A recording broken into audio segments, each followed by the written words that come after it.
AP రాష్ట్రంలో 12వ రోజు municipal కార్మికుల సమ్మె కొనసాగుతోంది. అనంతపురం జిల్లా తాడిపత్రిలో కార్మికులు వినూత్నంగా నిరసన తెలిపారు. మున్సిపల్ కార్పొరేషన్ కార్యాలయంలో చెత్త పోశారు. తాము ఎన్నో ఏళ్లుగా ఈ దుర్గంధం భరిస్తూ పనిచేస్తున్నామని, తమ బాధలు ఉన్నతాధికారులకు తెలిసేందుకు ఇలా చేశామని కార్మిక సంఘం నాయకులు తెలిపారు. తమ డిమాండ్లు నెరవేర్చే వరకు సమ్మె విరమించేది లేదని స్పష్టం చేశారు.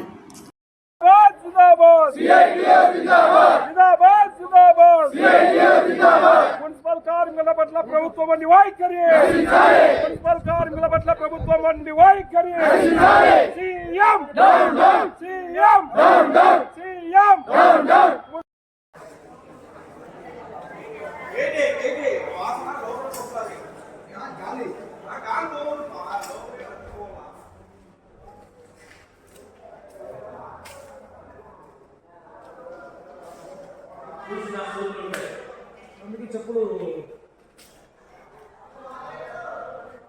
ఎందుకు చెత్త వేసినారు అంటే వాసన చెత్తలు వేసినట్టు ఆ వాసన ఏందో మేము చేస్తున్నాం కాబట్టి మా వాసన ఏందో కమిషనర్ అయితేనేమి, డిఏ అయితేనేమి, ఏఈ అయితేనేమి, ఇక్కడ ఉన్న అధికారులు అయితేనేమి, ఎవరికైనా కూడా ఈ వాసన ఏందో తెలియాలని చెప్పేసి మేము కూడా మీ పారిశుద్ధ కార్మికులము, ఇంజనీర్, కంప్యూటర్ ఆపరేటర్లు, ఇంజనీర్ కార్మికులు, పర్మనెంట్ కార్మికులు అందరం కలుపుకొని మేము ఈ పని చేస్తున్నాం. కాంగ్రెస్ ఈరోజు నిన్న లేక మొన్న మేము కమిషనర్కి చెప్పాం. 12-13 రోజులు కాదు, 15 రోజులు అవుతుంది. ఈరోజు ప్రజలతో కూడా చెప్పాం, మద్దతు ఇచ్చాం, చెప్పాం అందరికి కూడా. రేపు రాష్ట్ర వ్యాప్తంగా కూడా కరపత్రాలు వేసి చెప్తున్నాం.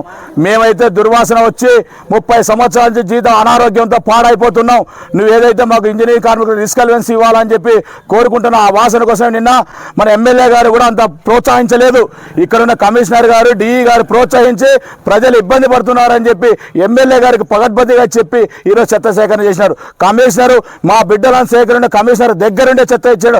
ఆ నిరసన అయితే మా బాధ ఏమిటో, మేము ఎట్లా దుర్వాసన బరాయించి ఎత్తుతున్నామో అది నువ్వు గమనించాలని చెప్పి కూడా కసు వేస్తున్నాం. ఇప్పటికైనా కమిషనర్ గారు మా సమ్మె విరించబెద్ద కూడా ఎక్కడే కానీ ఇట్లాంటి చెత్త సేకరణ ఇట్లాంటివి చేయకూడదు, మా బాధ ఏదో చేయాలని చెప్పి మా బాధలు నెరవేర్చేంత వరకు కూడా ఈ నిరసనతో వ్యక్తం చేస్తున్నాం. ఈ దుర్వాసన ఏంటి, మా కార్మికుల బాధ ఏంటి, నీ గోడు తెలాలని చెప్పి నీ ఆఫీస్లో ఈరోజు మా చెత్త వేసినామని చెప్పి చెప్తున్నాం. కాంగ్రెస్ మా ఛానల్ని లైక్ చేయండి, షేర్ చేయండి, సబ్స్క్రైబ్ చేయండి. మరిన్ని అప్డేట్స్ కోసం పక్కనే ఉన్న బెల్ బటన్ నొక్కండి.